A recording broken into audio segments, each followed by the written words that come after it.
Aujourd'hui, on va parler d'un scientifique, d'une créature et d'un réalisateur qui adore donner la voix aux monstres, Guillermo del Toro. Petit avertissement avant de commencer, cette vidéo va contenir des spoilers du film Frankenstein de Guillermo del Toro sorti sur Netflix en 2025. Maintenant, on peut poser la question qui fâche. Le film Frankenstein de Guillermo del Toro est-il fidèle au roman original de Mary Shelley ? Ça fait plus de 200 ans que Frankenstein hante la littérature, le cinéma, la pop culture. Mais au milieu de tout ça, quelle était la vision de Mary Shelley ? Guillermo del Toro, lui, explique dans ses interviews qu'il ne voulait pas faire un film d'horreur classique, mais plutôt un film sur la famille, la filiation, la souffrance et la compassion, presque une méditation sur les pères et les enfants. Du coup, la vraie question, ce n'est pas est-ce que le film copie le roman ? La vraie question, c'est plutôt est-ce que Del Toro respecte la vision de Mary Shelley ou est-ce qu'il réécrit l'histoire à sa façon ? Avant de juger, on va juste se mettre d'accord sur de quoi on parle. Frankenstein, publié en 1818 par Mary Shelley, c'est l'histoire d'un explorateur, Robert Walton, qui part vers le pôle Nord pour entrer dans l'histoire. En chemin, sur la banquise, il recueille un homme à moitié mort, Victor Frankenstein. Et là, Victor lui raconte sa vie. Il lui explique comment, enfant, il vivait une existence assez idéale à Genève, comment il s'est passionné pour la science, l'électricité, le galvanisme, et comment cette obsession l'a poussé à franchir une limite, assembler un corps à partir de cadavres, et lui donner la vie. Sauf que le soir où sa créature ouvre les yeux, Victor prend peur, fuit et abandonne littéralement son enfant dans un monde qui ne veut pas de lui. Le roman raconte ensuite, en plusieurs couches de récit, la trajectoire de Victor et celle de la créature, les meurtres, les malentendus, la demande du monstre qui réclame une compagne, le refus de Victor, et enfin cette chasse obsessionnelle jusqu'aux glaces du Nord où tout finit dans une double tragédie. Ce qui est important à retenir, c'est que Frankenstein, c'est aussi une réflexion sur la responsabilité du créateur, sur la société qui rejette la différence et sur la façon dont un être devient monstrueux parce qu'on le traite comme un monstre. La question maintenant, c'est pas de savoir si Del Toro a changé des détails. Évidemment, il en a changé. La question c'est, en changeant ces détails, est-ce qu'il trahit ce que Mary Shelley racontait ou est-ce qu'il prolonge son message pour notre société actuelle ? Dans le roman, on a une structure en 3 étages. Premier étage, Robert Walton, le capitaine du navire. Il écrit à sa sœur depuis une expédition vers le pôle Nord. C'est lui qui rencontre Victor Frankenstein, mourant sur la glace, et qui devient le premier auditeur de l'histoire. Deuxième étage, Victor Frankenstein. Il raconte sa vie à Walton, son enfance, ses études, son obsession pour la science, la création de la créature, les meurtres, la demande de compagne, puis la chasse jusqu'à la banquise. Troisième étage, la créature. À un moment clé, le monstre lui-même prend la parole. Il raconte son éveil, son apprentissage de la langue, sa fascination pour la famille de Lacey, puis le rejet, la haine, la vengeance. Et à la fin, on revient au niveau Walton qui assiste à la mort de Victor et à la dernière apparition de la créature. Cette structure, elle n'est pas là pour faire joli. Elle permet 2 choses essentielles, multiplier les points de vue et mettre en abîme l'obsession. Ici, Walton ressemble à Victor. Lui aussi est prêt à tout sacrifier pour sa quête. C'est une façon pour Mary Shelley de dire « Attention, ce que tu viens de lire peut t'arriver à toi aussi si tu t'obstines de la même façon. » Guillermo del Toro, lui, garde ce cadre, mais il le simplifie et il le cinématise. Le film s'ouvre sur un bateau prisonnier des glaces, le capitaine et son équipage trouvent un Victor blessé et très vite, la créature elle aussi arrive sur le navire. À partir de là, le récit du film se déroule comme un grand flashback raconté par Victor au capitaine, puis complété par le point de vue de la créature. Mais la différence, c'est que on n'est plus dans un système de lettres comme chez Shelley, on est dans une sorte de huis clos sur un bateau coincé dans la glace où chacun va livrer sa version devant un témoin. Autre différence importante, dans le film, le capitaine est surtout une oreille, un témoin. Les 2 voix qui comptent vraiment, ce sont celles de Victor et de la créature. On retrouve donc l'idée du roman, l'histoire appartient autant au créateur qu'à la créature. Mais la place de Walton est moins développée psychologiquement. Il n'est plus le double tragique de Victor. Sur la structure, on peut dire que Guillermo del Toro est fidèle dans le principe, mais un peu moins dans le détail. Ce qu'il perd un peu en route, c'est la dimension méta du roman, où Walton servait d'avertissement. Tu vois ce que l'obsession fait à Victor ? Ne deviens pas comme lui. Dans le roman, quand la créature raconte sa propre histoire, elle explique à Victor qu'au départ, elle n'était ni méchante ni violente. Elle dit littéralement « Je suis ta créature, je devrais être ton Adam, mais je ne suis qu'un ange déchu que tu prives de toute joie. J'étais généreux et bon, c'est le malheur qui a fait de moi un monstre. » rends-moi heureux et je serai de nouveau vertueux. Donc, au début, elle découvre la lumière, la chaleur, la nature avec une curiosité d'enfant, elle observe la famille de Lacey en cachette, elle apprend à parler, à lire, à réfléchir en écoutant leur vie. C'est une créature hypersensible, capable d'empathie, d'admiration, qui rêve juste d'être aimée. Mais ce qui est puissant chez Mary Shelley, c'est que cette créature n'est pas qu'une victime. À force d'être rejetée, agressée, insultée, elle bascule dans une violence très consciente. Exemple, la scène avec le petit William, le frère de Victor. Au départ, le monstre se dit « Une petite créature ne peut pas avoir de préjugés, je vais enfin avoir un ami ». Mais dès que l'enfant le voit, il hurle « Monstre, ogre !» Et quand il révèle qu'il s'appelle Frankenstein, la créature craque, l'étrangle et ressent même un certain triomphe à le faire. Dans le livre, la créature est une victime du rejet, mais elle devient aussi un bourreau qui choisit de se venger sur des innocents. Elle est double. Profondément touchante, mais aussi réellement effrayante parce qu'elle sait ce qu'elle fait et qu'elle assume sa vengeance. Guillermo del Toro, lui, fait un choix très marqué. Jacob Elordi joue la créature comme un Golden Retriever, un être immense mais avec un comportement de chien affectueux qui suit Victor partout et qui se laisse guider par un vieil homme aveugle comme un animal loyal. Elordi lui-même explique avoir observé son propre chien pour trouver cette gestuelle, le regard plein d'innocence, la façon de se coller à l'autre, le langage du corps. Del Toro décrit aussi sa créature comme un être à la fois bébé et chien, un corps nouveau-né, fragile, presque beau, qui passe d'un état à l'autre, paix, panique, violence, comme un animal qui ne comprend pas encore le monde. Résultat, dans le film, la créature arrive tard, mais dès qu'elle apparaît, elle dégage une énorme vulnérabilité. On voit sa confusion, son besoin d'attachement, son regard qui cherche un parent, un maître, un ami. Même quand il devient violent, la mise en scène insiste sur l'idée, il réagit à la peur, à la douleur, au rejet. Et c'est là que le débat commence. Del Toro pousse au maximum l'idée que la société et le créateur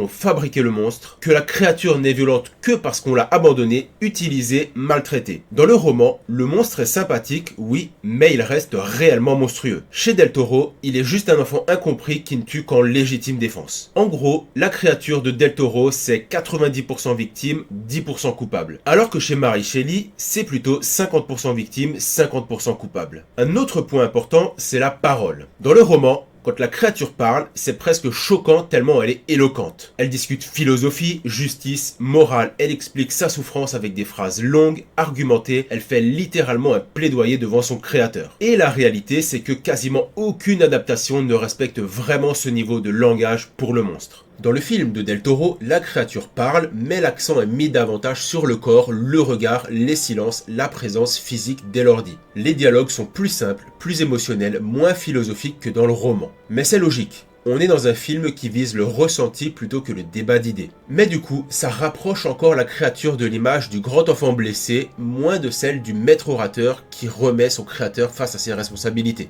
Au final, sur le plan psychologique, il est très fidèle sur la douleur et sur la solitude du monstre. Sur le plan moral, il le rend plus innocent, plus pur, et ça c'est clairement une interprétation moderne, plus humaniste, moins désespérée que le texte original. Dans le roman, Victor Frankenstein, au départ, ce n'est pas du tout un enfant battu, traumatisé et élevé à la dure. Au contraire, il grandit dans une famille plutôt aimante à Genève avec des parents attentionnés, une cousine, Elisabeth, et un environnement assez privilégié. Son problème, ce n'est pas qu'on l'a brisé, son problème, c'est lui-même. Très tôt, il développe une obsession pour certains auteurs, pour l'alchimie, pour les secrets de la nature. Puis, à l'université, il tombe dans une sorte de transe scientifique. Il veut percer le mystère de la vie, comprendre ce qui sépare les vivants des morts, et très vite, il bascule dans « je veux créer la vie ». Le moment clé, c'est la nuit où la créature ouvre les yeux. Victor a ce qu'il voulait, et là, il panique, il fuit, il abandonne tout. Ensuite, il répète ce schéma tout au long du roman. Il abandonne la créature, il n'assume pas la mort de William, il laisse Justine, la servante de la famille, être condamnée alors qu'il sait qu'elle est innocente. Il promet une compagne au monstre, puis détruit le corps en secret, il passe son temps à se poser en victime alors que beaucoup de choses viennent de ses choix. Victor, chez Mary Shelley, c'est le prototype du créateur irresponsable. Et jusqu'à la fin, il refuse de se remettre en question. Il poursuit la créature comme si c'était juste le mal incarné, sans jamais accepter que ce mal vient en grande partie de lui. Guillermo del Toro, lui, construit un nouveau passé à Victor. Dans le film, on suit Victor dès l'enfance sur le domaine familial des Frankenstein. Victor est très proche de sa mère, Claire, mais il est terrifié par son père, Léopold, un grand chirurgien froid, violent, qui le corrige à coups de fouet. Del Toro transforme Léopold en père abusif, un homme qui traite son fils comme un outil, un héritier à dresser et qui pourrait même avoir laissé mourir sa femme en couche. Résultat, Victor grandit avec une haine immense envers son père, une obsession de vaincre la mort et un traumatisme qui va se rejouer plus tard dans sa relation avec la créature. Victor finit par devenir un père encore plus destructeur que Léopold lui-même parce qu'il inflige à la créature une forme de rejet et de maltraitance qui dépasse ce qu'il a subi. Il ne rate pas juste une expérience, il rate son rôle de père et ça déclenche tout le reste. Concrètement, qu'est-ce que ça donne à l'écran? Dans le film, Victor crée la créature dans une sorte de vertige de revanche. Il veut dominer la mort, prouver sa supériorité et quelque part écraser symboliquement son père. Au lieu d'accueillir la créature, il la traite très vite comme un rat de laboratoire. Il s'énerve contre elle, il la frappe, il l'humilie parce qu'elle ne comprend pas assez vite, il la cache. Quand Elisabeth découvre l'existence de la créature, elle réagit avec une compassion immédiate. Elle voit un être vulnérable, perdu et elle lui parle avec douceur. Victor, lui, devient jaloux, agressif et va jusqu'à essayer de détruire sa créature en mettant le feu à son propre laboratoire. Là, Del Toro est très clair. Il reproduit le comportement de son père, il passe du statut de victime de violence à celui de violent et la créature, dans ce schéma, devient l'enfant maltraité de l'enfant maltraité. La vraie fracture entre le roman et le film, elle intervient dans la dernière partie de l'histoire, sur le bateau. Dans le roman, Victor meurt sans vraie réconciliation. Il reste persuadé que la créature est son ennemi absolu, il ne reconnaît jamais clairement sa responsabilité de parent et c'est la créature, après sa mort, qui vient pleurer sur son corps et décider de se suicider. Victor ne demande jamais vraiment pardon, il n'arrive pas jusque-là. Dans le film, Del Toro choisit une autre voie. Victor, mourant sur le navire pris dans la glace, finit par s'excuser auprès de la créature, par reconnaître qu'il l'a maltraité, qu'il a été un père défaillant. La créature, elle, ne le tue pas. Elle accepte ses excuses, elle l'accompagne jusqu'à sa mort et ensuite elle aide l'équipage à libérer le bateau de la glace avant de regarder le soleil se lever avec un début de paix intérieure. Alors, concernant Victor, le film est-il fidèle à Mary Shelley? On pourrait dire oui dans le sens où Victor reste un personnage profondément fautif, c'est bien lui le vrai déclencheur de la tragédie, sa lâcheté, son orgueil, son refus d'assumer sa créature sont toujours au centre de l'histoire. Non dans le sens où Mary Shelley montre un homme qui s'est perdu dans sa propre obsession mais qui vient d'un milieu globalement sain. Sa faute est d'abord intellectuelle et morale. Del Toro, lui, en fait un enfant battu qui reproduit la violence, un personnage travaillé par le trauma, presque une victime du système autant qu'un bourreau. Et surtout, chez Mary Shelley, Victor meurt sans véritable réparation et c'est la créature qui porte seule le poids du remords. Chez Del Toro, Victor a droit à une dernière confession, une demande de pardon qui ouvre la porte à une forme de rédemption. Est-ce que ça trahit le roman? Pour moi, non. En revanche, ça change profondément l'équilibre moral de l'histoire. Dans le texte de Mary Shelley, la créature ne naît pas violente. Elle sort littéralement au monde comme un bébé surdimensionné. Elle ne comprend rien, elle ne sait pas parler, elle tâtonne, elle se brûle, elle a peur du froid, elle cherche juste un peu de chaleur, de nourriture, un abri. Et à chaque fois qu'elle croise des humains, la réaction est la même. Des cris, des insultes, des coups, une fuite générale. Le moment où elle observe la famille de Lacey est super important. Elle voit des gens qui s'aiment, qui travaillent ensemble, qui lisent, qui jouent de la musique et elle se dit « Je vais me rendre utile, couper du bois en cachette, je vais les aider ». Elle veut littéralement gagner sa place dans la société. Mais le jour où elle ose se montrer, quand le vieil homme aveugle est seul, la scène tourne très mal dès que les autres rentrent. Hurlements, agressions, rejet violent. À partir de là, la créature enregistre un message très clair. On ne veut pas de toi. Et petit à petit, c'est ce rejet collectif qui, en plus de l'abandon de Victor, alimente sa rage jusqu'à transformer sa douleur en volonté de vengeance. Chez Mary Shelley, la société joue donc un rôle de fabricant du monstre. Par son intolérance, par sa peur de la différence, par son incapacité à regarder au-delà de l'apparence. Guillermo del Toro, lui, adore les monstres depuis toujours. Et dans quasiment tous ses films, il répète la même idée. Les monstres ne sont pas toujours ceux qu'on croit. Les vrais monstres, ce sont souvent ceux qui détiennent le pouvoir et refusent la compassion. On le voyait déjà dans le labyrinthe de Pan, La forme de l'eau, Crimson Peak et son Frankenstein ne fait pas exception.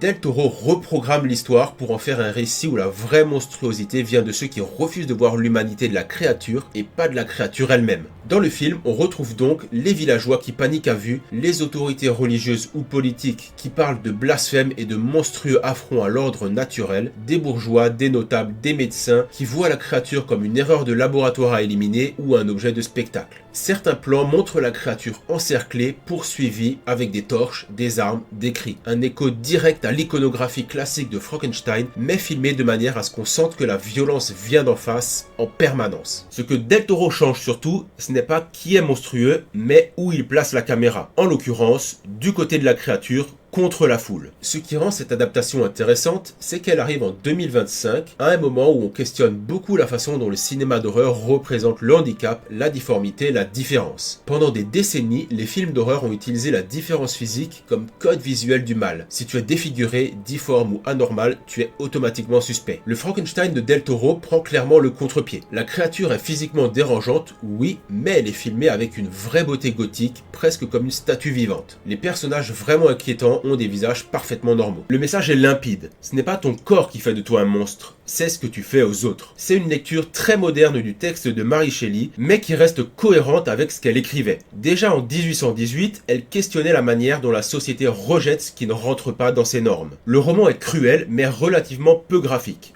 On a les morts, les cadavres, les descriptions, mais ce n'est pas du gore détaillé comme dans un slasher. Le film, lui, n'hésite pas à montrer du sang, des corps démembrés, des opérations chirurgicales de manière assez frontale. Ce qui est intéressant, c'est que Del Toro utilise cette violence pour montrer la brutalité du monde autour de la créature. Violence du père de Victor, violence de Victor sur la créature, violence de la foule sur tout ce qui dévie de la norme. Alors, Del Toro est-il fidèle à l'idée de Mary Shelley? Je dirais oui, fidèle et encore plus appuyé. Chez Mary Shelley, la société rejette la créature, et ce rejet contribue à sa métamorphose en meurtrier. Chez Del Toro, la société est directement mise sur le banc des accusés. Elle devient un système de cruauté, d'hypocrisie, d'intolérance qui écrase les monstres, qu'ils soient créés en laboratoire ou simplement différents par nature. On pourrait dire que Mary Shelley montre comment la société peut fabriquer un monstre en refusant de reconnaître son humanité. Del Toro montre comment la société est déjà monstrueuse et comment les monstres qu'elle rejette sont parfois les seuls à chercher vraiment la paix, l'amour, la réparation. Sur la question société, marginalité, normes, on est donc sur une fidélité thématique très forte avec une amplification contemporaine. Plus de critiques sociales, plus de compassion pour la créature, plus d'accusations envers la foule et les institutions. Chez Mary Shelley, la structure de la tragédie est très claire. Victor vient d'une famille aimante, stable, avec une mère dévouée, un père respectable, et Elizabeth, la cousine et future épouse, est douce, idéale, presque angélique. Et plus l'obsession de Victor grandit, plus cette famille va être démolie pièce par pièce. Caroline, la mère de Victor, meurt en soignant Elizabeth. C'est littéralement le sacrifice maternel ultime. Justine, la servante, est accusée à tort du meurtre du petit William. Elle sait qu'elle est innocente, Victor sait qu'elle est innocente, mais il se tait, incapable d'avouer que c'est sa créature qui a tué l'enfant. Justine finit pendue en martyr. Elizabeth, enfin, est tuée par la créature le soir même de son mariage avec Victor. Les femmes sont donc au centre émotionnel du drame, mais elles n'ont presque aucun pouvoir d'action. Elles subissent les décisions de Victor, la violence de la créature et, plus largement, une société patriarcale. Le message implicite est assez cruel. Quand un homme décide de jouer à Dieu, ce sont souvent les innocents autour de lui et surtout les femmes qui paient l'addition. Guillermo del Toro, lui, ne peut pas raconter cette histoire en 2025 sans toucher à ça. Dans son Frankenstein, les personnages féminins prennent plus de place. Leurs choix, leurs réactions, leurs paroles pèsent vraiment sur la trajectoire de Victor et de la créature. On retrouve plusieurs figures importantes. La mère de Victor, Claire Frankenstein. Elle n'est plus juste une mère aimante qui meurt hors champ. Le film insiste sur sa tendresse, sur sa fragilité face au père, Léopold, et sur la manière dont sa mort devient le traumatisme fondateur de Victor. Le lien mère-fils est filmé comme quelque chose de très fort, presque sacré, que Victor va essayer de recréer de manière tordue en jouant avec la mort. Elizabeth. Elle n'est plus seulement la fiancée idéale et passive. Del Toro en fait un personnage qui voit très vite que quelque chose ne va pas chez Victor, qui questionne ses obsessions et qui ressent de la compassion pour la créature là où Victor ne voit qu'une erreur. Là où dans le roman, Elizabeth est une victime pure, dans le film, elle devient aussi un miroir. Elle montre ce que Victor pourrait être s'il faisait passer l'amour et la tendresse avant son ego et son obsession. Sur le plan des victimes, le film reste très proche du roman dans l'idée. La créature fait des morts, ces morts sont souvent des innocents et chaque mort renforce la culpabilité de Victor et la spirale de tragédie. Mais là où Mary Shelley décrit ces morts avec un ton froid, presque clinique, Del Toro les filme avec beaucoup plus de charge émotionnelle. Les scènes de mort sont souvent accompagnées de gros plans sur le visage de la créature, sur son incompréhension, sa panique, son regret, ce qui nous pousse presque malgré nous à compatir avec lui, même quand l'acte est atroce. La mise en scène insiste sur l'idée que ces morts ne sont pas des meurtres purs et méchants, mais des explosions de douleur, des réactions d'une bête acculée. Chez Mary Shelley, les morts innocentes servent à montrer jusqu'où la créature est capable d'aller, à quel quel point elle a réellement basculé dans le mal moral, même si on comprend d'où vient sa souffrance. Chez Del Toro, ces morts servent surtout à montrer les dommages collatéraux d'un conflit entre un père monstrueux et un fils brisé, avec la société qui rajoute une couche de violence par-dessus. Il charge davantage le regard émotionnel qu'on porte sur la créature qui tue. Dans le roman, tout se termine dans le froid et dans la nuit. Victor Frankenstein poursuit la créature jusque sur les glaces du Nord. Il est épuisé, fiévreux, quasiment à l'agonie, et il est recueilli sur un navire coincé dans la banquise, celui de Robert Walton. Là, il raconte son histoire, prévient Walton des dangers de l'obsession, puis il meurt. La créature arrive alors une dernière fois, mais Victor est déjà mort. Elle se tient au-dessus de son corps et prononce un long discours. Elle reconnaît ses crimes, elle explique qu'elle a été transformée par la haine et le rejet, elle dit qu'elle est ravagée par le remords, elle se décrit comme plus misérable que tout ce qui existe, condamnée à une solitude absolue. Puis elle annonce son intention. Elle va s'enfoncer dans les glaces et se brûler vive sur un bûcher funéraire pour disparaître à jamais. Walton la voit s'éloigner sur un radeau de glace jusqu'à ce qu'elle disparaisse dans l'obscurité. Fin. Pas de pardon, pas de réconciliation. Juste deux existences détruites et une humanité qui n'a rien appris. Le message est brutal. La science, sans morale, a tout ravagé, la société a fabriqué un monstre et personne ne s'en sort vraiment. Dans le film, on retrouve la situation de départ. Un navire pris dans les glaces, un Victor mourant et la créature qui finit par rejoindre le bateau. Mais ce qui change, c'est ce qui se passe entre eux. Victor, à bout de force, reconnaît enfin ce qu'il a fait subir à la créature. Il s'excuse, il admet sa cruauté, son égoïsme, sa lâcheté. La créature, qui aurait 1000 raisons de le haïr, accepte ses excuses. Elle l'appelle père dans ses derniers instants et l'accompagne dans la mort. Une fois Victor mort, la créature aide l'équipage à dégager le navire de la glace et leur permet de rentrer chez eux vivants. Le film se clôt sur une image forte, la créature qui regarde le soleil se lever sur l'horizon polaire et tend la main vers cette lumière que Victor avait autrefois décrite comme symbole de la vie. Pour résumer, on pourrait dire que le roman de Mary Shelley raconte comment Victor a détruit sa vie, alors que le film de Del Toro raconte comment la créature commence la sienne. On passe de « je vais me tuer parce que je suis un monstre » à « je vais continuer à vivre malgré tout ce que j'ai subi ». Alors, qu'est-ce que raconte moralement cette différence de fin? Dans le roman, le message est assez désespéré. Une fois que certaines limites ont été franchies, il n'y a plus de retour en arrière possible, la culpabilité ronge tout, le créateur et la créature sont perdus, la société n'a rien compris et le seul acte moral possible pour la créature, c'est de disparaître. Shelley signe une tragédie sans réparation. Tout le monde a perdu. Dans le film, on reste dans la tragédie, mais on ajoute deux choses que le roman n'offre pas. La reconnaissance de la faute, Victor ne meurt pas dans son déni. Il verbalise sa responsabilité, il admet qu'il a été un mauvais père, un créateur cruel. La possibilité de briser un cycle de violence. La créature choisit de ne pas répondre à la violence par la violence. Elle ne tue pas Victor, elle ne détruit pas le navire, elle ne se suicide pas. Elle aide, elle pardonne, elle survit. Del Toro offre une fin émotionnellement lumineuse. Un récit sur la réparation, sur le fait que même des êtres nés dans la douleur et la maltraitance peuvent choisir autre chose que la haine. Si on parle du ton, clairement non. Shelley va jusqu'au bout de la noirceur. Del Toro laisse une porte ouverte à la lumière. Si on parle du cœur du conflit, alors oui. Le film garde l'idée que la relation créateur-créature est une tragédie, que les deux souffrent, que les deux portent une part de responsabilité, mais qu'il y a un déséquilibre. Celui qui avait le pouvoir et qui a mal agi, c'est le créateur. D'un point de vue strictement adaptation littéraire, c'est une grosse liberté. D'un point de vue fidélité au thème, c'est plutôt une mise à jour. Del Toro transpose les questions de Shelley dans un langage moral très contemporain. Bon, on a fait le tour. Le roman, le film, la créature, Victor, la société, la famille, la fin. Si je devais résumer, je dirais que Guillermo del Toro n'est pas fidèle au texte de Mary Shelley à la lettre, mais il est profondément fidèle à son cœur. La responsabilité du créateur, la souffrance de la créature et la critique d'une société qui rejette ce qu'elle a elle-même provoqué. Là où il s'éloigne, c'est sur le niveau de monstruosité morale de la créature et l'absence de rédemption pour Victor. Son Frankenstein devient autre chose. Un film sur un père et son fils, sur une famille brisée, sur la possibilité de ne pas répéter le mal qu'on a subi. Est-ce que c'est pour autant trahir Mary Shelley? Moi, je dirais, c'est moins une trahison qu'un dialogue. Del Toro parle à Mary Shelley à travers 2 siècles et il lui répond avec des mots de notre époque. Et toi, tu préfères quelle fin? La fin noire de Mary Shelley ou la fin plus lumineuse de Guillermo del Toro? Dis-moi ça en commentaire et si tu as envie que je fasse le même genre de comparaison sur une autre adaptation, n'hésite pas à me le faire savoir. Si la vidéo t'a plu, pense à liker et à t'abonner. Sur ce, à la prochaine.